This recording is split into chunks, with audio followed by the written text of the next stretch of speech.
atapata mimba na kuzaa mtoto mwanamume, na jina lake utamwita Yesu. Yatawezekanaje hayo? Mimi ni bikira. Roho Mtakatifu atakushukia na uwezo wa Mungu utatua juu yako. Kwa sababu hiyo mtoto huyo mtakatifu ataitwa mwana wa Mungu.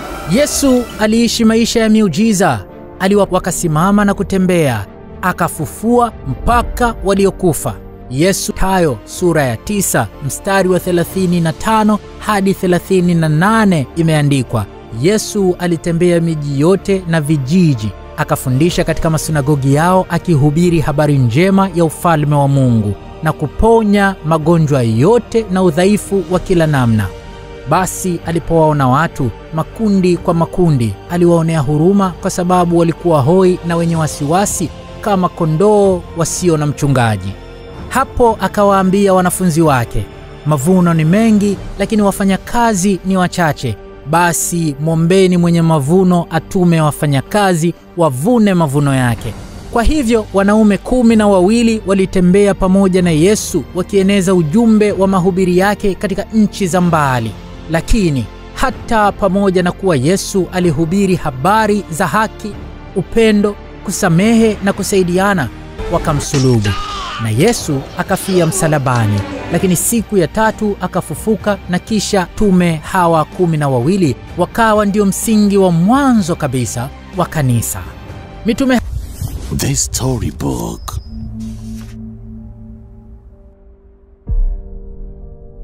Rumi, dola kubwa iliyokuwa ikitawala dunia wakati huo, maarufu kama Roma. Wengine wakaenda wakafika mpaka Persia, Iran ya sasa, wengine India, na wengine Athens, Ugiriki. Wengine wakafika mpaka Uturuki, wengine Uingereza, na wengine wakaja mpaka Afrika kule Ethiopia.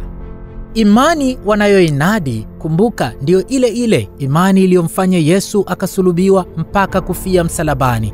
Kazi ngumu walioifanya ilikuwa ni kucheza katika mlango wa kaburi, lakini ilikuwa ni kazi ya lazima ili kulisimamisha kanisa. Kazi ya hawa mitume 12 ilikuwa ni kuyatoa kafara maisha yao.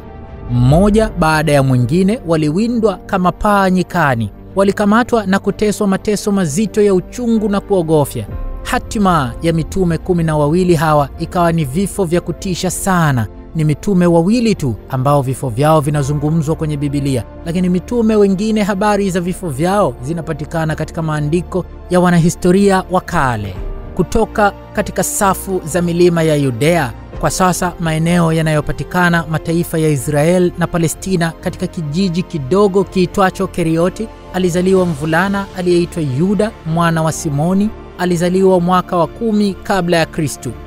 Yuda alikuwa mvuvi. Yuda kama mtu mwenye uwezo mkubwa wa akili na msomi, ikiaminika alipata maarifa mengi, labda kwa sababu alifanya kazi kwa karibu sana na utawala wa Kirumi. Wazazi wake, Masadukayo kwa imani, walikuwa ni wafuasi wakubwa wa dini ya Kiyahudi.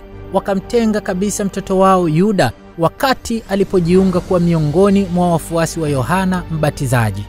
Siku moja Yesu hiyo ikimdai kwa wizi, imeandikwa katika kitabu cha Yohana sura ya 12 mstari wa 6 na nukuu, Yuda alisema hivi si kwa kuwa aliwajali sana masikini, bali kwa kuwa alikuwa mwizi.